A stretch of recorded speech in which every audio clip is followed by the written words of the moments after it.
ভিডিওটি মসজিদের CCTV footage থেকে সংগ্রহ করা, যেখানে একটি মানুষ নামাজ পড়তে এসে হঠাৎ করে অসুস্থ হয়ে যায় এবং খারাপ আচরণ করতে শুরু করে। দেখে মনে হচ্ছে সে নামাজ পড়া অবস্থায়, সেজদা অবস্থায় মনে হচ্ছে যে এই দুনিয়া থেকে বিদায় নিচ্ছে, এরকম একটা হয়েছে আমাদের সকলের মধ্যে। এই জন্য আমরা সবাই তাকে ঘিরে বসে দেখলাম যে তার অবস্থা খুবই খুবই খারাপ।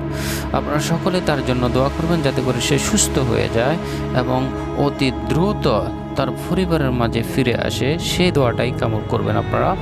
আপনারা ভিডিওটা দেখতে পাচ্ছেন, মুসল্লিরা সবাই এ নিয়ে হইচই শুরু করে দিয়েছে। হুজুররা সবাই মিলে অন্য একটা অনুভূতি হয়ে গেছে তার ভিতরে, যে মানুষটাকে জন্য আল্লাহর কাছে দোয়া যাচ্ছে। আপনারা সকলেই তার জন্য দোয়া করবেন যাতে করে সে দ্রুত সুস্থ হয়ে যায় এবং আমাদের মাঝে আবারও ফিরে আসে।